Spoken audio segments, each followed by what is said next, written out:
Okay, we're finally ready to put the carbon fibre on the roof. We're only going to carbon fibre this strip up the middle on our new shape that we've just made. We're going to upload this as a separate video too, because a lot of people are going to be interested in how to carbon fibre your roof with real carbon fibre.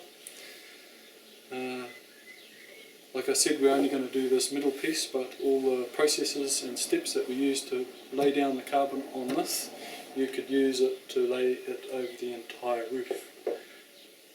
Okay, so these are your materials. You've got the carbon fibre here, you've got the epoxy resins, you've got the hardener and the resin itself. You're also going to need an epoxy pigment paste. Black, it has to be black. We'll explain that later. You're going to need a couple of brushes, and you need your meths, and you're going to need some masking tape. You're going to need different grits of sandpaper. You're going to need a 120 grit, you're going to need a 400 grit, you're going to need an 800 grit, and you're going to need a 1200 grit. You're also going to need a hairdryer. And if you're going to clear coat it yourself, then you're going to need a lacquer and a spray can, or you can polish it up with an even finer sandpaper. In my case, I'm not going to do that. I'm going to finish it with 1200, and then I'm going to send it to the paint shop, and the painter, when he paints the entire car, will clear coat this to finish it off. Okay, so first thing you need to do is you need to make sure your roof is prepped properly. In your case, you've probably got a paint roof. Your roof has probably got paint on it, so you need to take the clear coat off. Use a 100 grit sandpaper to do that, and then follow that up with a 180. Then give it a good clean with the meths. Make sure it's completely clean, and then you'll be ready to lay your carbon fibre. Now this roof has been designed using the clay, and then we made a mould and a new panel, and we stuck it on here. That's in the other tutorial. Another thing you're going to need to do is you're going to have to get this rubber out of your way, because you want to get that carbon fibre all the way down in that gap. So this windscreen rubber has to come off or over. There's two ways you can do this. You can take out the windscreen, which eventually I will be doing when it's painted, but for now I've just taped it back so that I can actually get the carbon fibre down in there. Done that for the front also. In this case, because I'm going from the roof onto the back door, I'm going to have to separate this back door and put it down further so that I can get the carbon fibre down, right down into this crack, and also wrap it around the boot lid. Now there are a few things you need to know. Epoxies are very good at bonding to polyesters. In fact, an epoxy resin will stick better to a polyester resin than polyester will stick to itself. But you have to know how to prep the surface first. Now most polyesters have wax in them, so you need to sand all of that wax layer off and then degrease it thoroughly. Now in this case we've got New-Tech bulk here, so it's not a big problem. There are a few places where the fiberglass has come through, but you'll remember earlier we used a non-waxed polyester for this area here when we attached this roof. In the case of those ones that are just going to sand back their roof, you've got no problems. Your epoxy will stick to your painted roof. So long as it's been sanded back properly and clean, it will stick really well. Now it's time to mix up the epoxy resin. It's a 2:1 ratio. So we've got a set of scales here. We've just weighed out 200 grams. Now we're about to put in 100 grams of the hardener.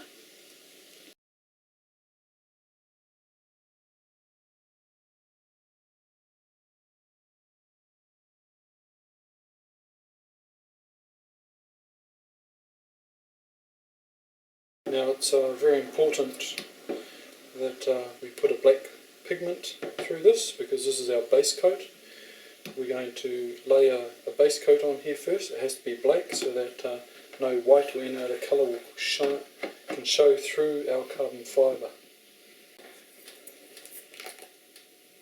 So we're just going to add enough to make sure it goes black.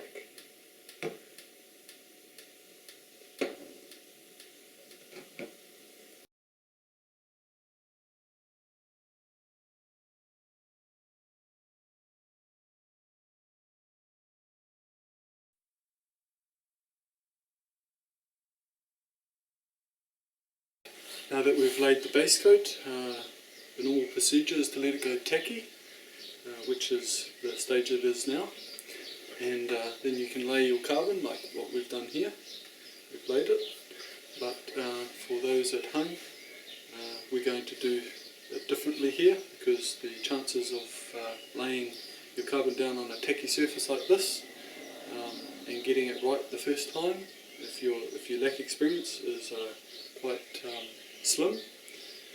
For instance, if you lay this down and you realise some of your lines are wrong, you can't just move it, you've actually got to lift the carbon back off the tacky surface and try and get it right. But every time you lift it off the surface like that, you disturb the weave in the carbon, which makes it useless, so you'd have to rip the whole thing off, grab a brand new piece of carbon and try again. Each time you lift it off the surface, you pit the surface, which can create problems later on when you're trying to smooth things out. So, although we've done it this way here, we are going to do it differently here. We're going to show you a different way. It's more work and more time consuming, but it'll increase the novice's chance of getting it right first time by about 95%. So that's what we're going to do now. We're going to let this harden for the next 24 hours, and then we're going to sand it back with 120 grit.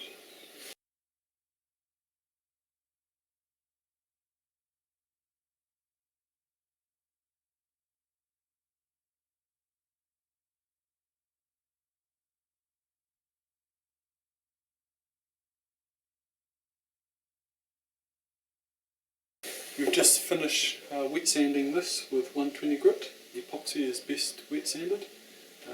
We've also added a bit of epoxy with the black pigment down here and also down here. It helps to have a tacky surface when you lay the carbon fibre over an edge like this, so that it will stay in place and won't pop back up.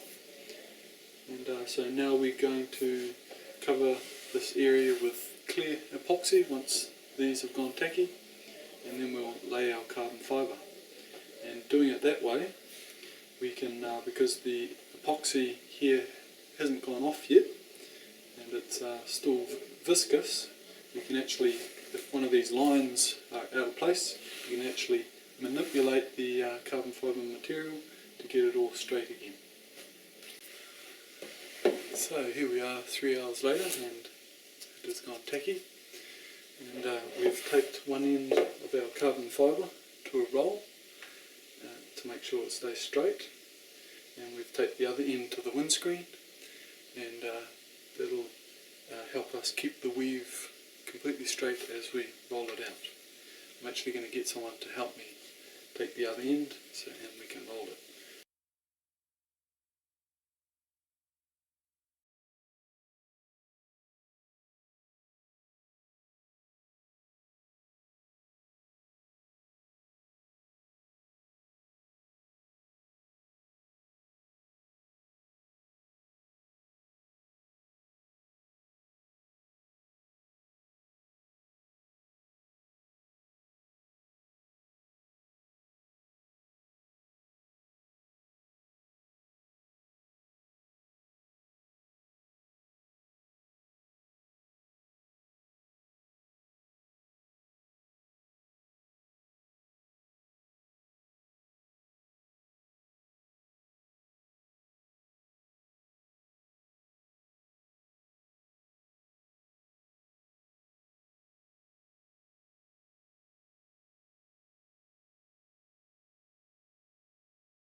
So we've just laid one layer of the epoxy resin on here, and to keep this edge down we've covered some cardboard and a bit of packaging tape, and we've shoved it down in there, and it'll keep the end of that carbon fibre down in there while she sets.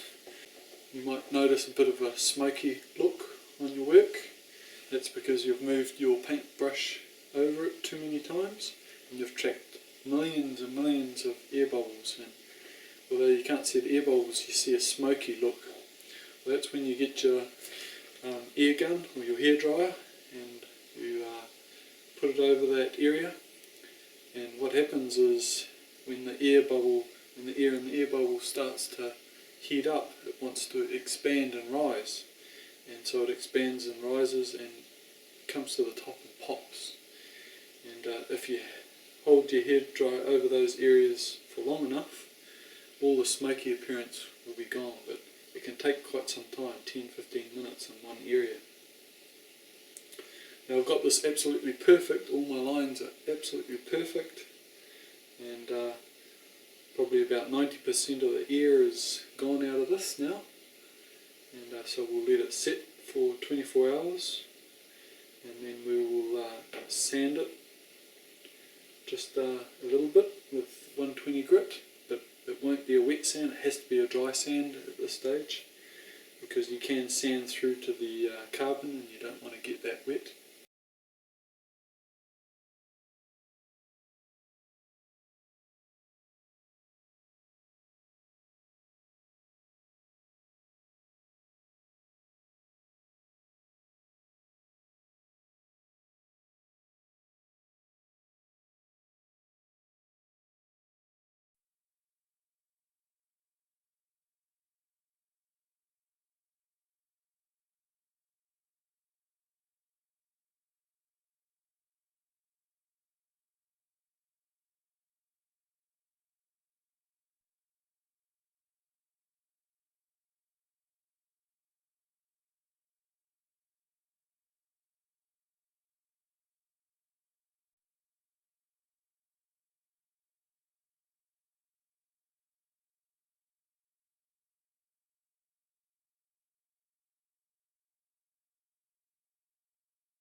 So here we are 10 hours later after putting the 3 coats on.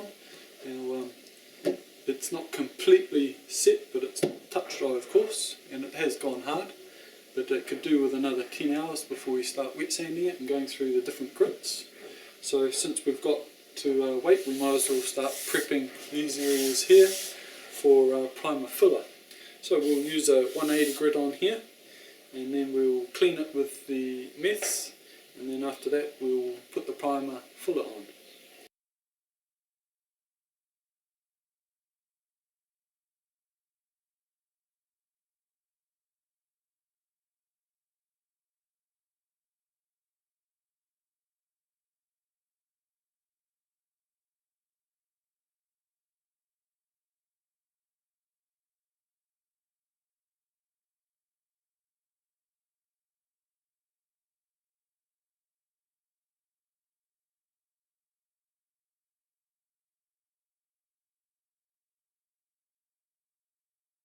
So we've just sanded this with 120 grit.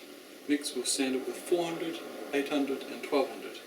And we're going to stop at 1200 with this project because we're going to get our spray painter to spray it with a 2-pot clear. But when we get to 1200 I'll tell you your 3 different options.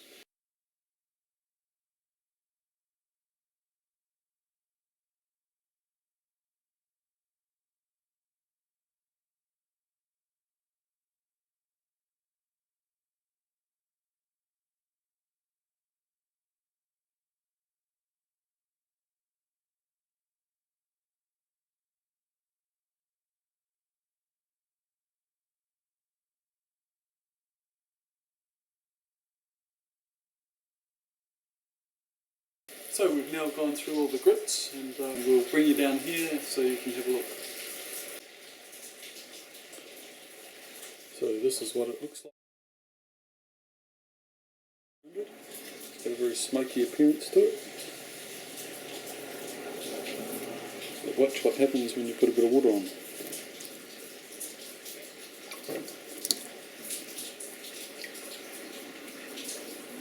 Looks beautiful. So the next process that you do will create this effect.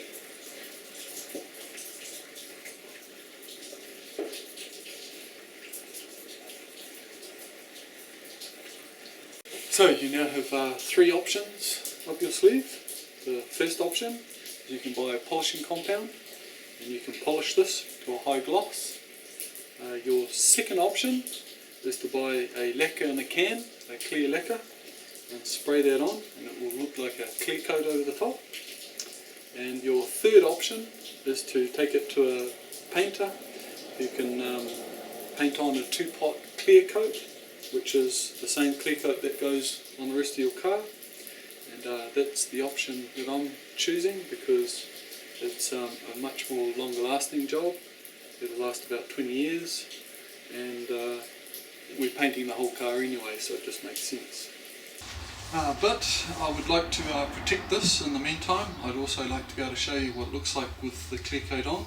So we're going to mix up a bit of two-pot clear, the same stuff that will be used on the rest of the car. We'll spray that on so that you can have a look at it, and then later on when the car goes to be painted, the paint shop will simply scuff over it with 800 and then the whole car can be cleared along with this area. Here we are doing the very last part. We've taken care of these sides. They've been sanded and guide coated, and everything's masked up, and this has been prepped with 1200. And now all we've got to do is put the clear coat on, and we're going to use a high quality 3:1 two-pot clear coat that I got from my spray painters, and we're going to put that on and that'll finish it. For me it'll only be a temporary finish because we'll go over it again with 800 just before painting the entire car, but for you this would be your finish that we're about to do.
Well, that brings us to the end of our tutorial for doing the carbon and changing the panel shape. Please subscribe because there are more videos like this to come. There are several other outside panels of this car that will be skinned with carbon fibre, and also we have these wall panels here. One part will be carbon and the other part will be painted. And so it'll be an excellent opportunity for you to ask certain questions about how things are done, so that when I make those videos I can explain them. We'll also be doing quite a few interior parts.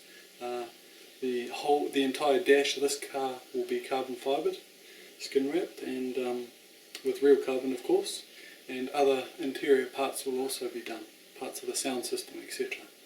So please subscribe, ask questions that you would like to be answered.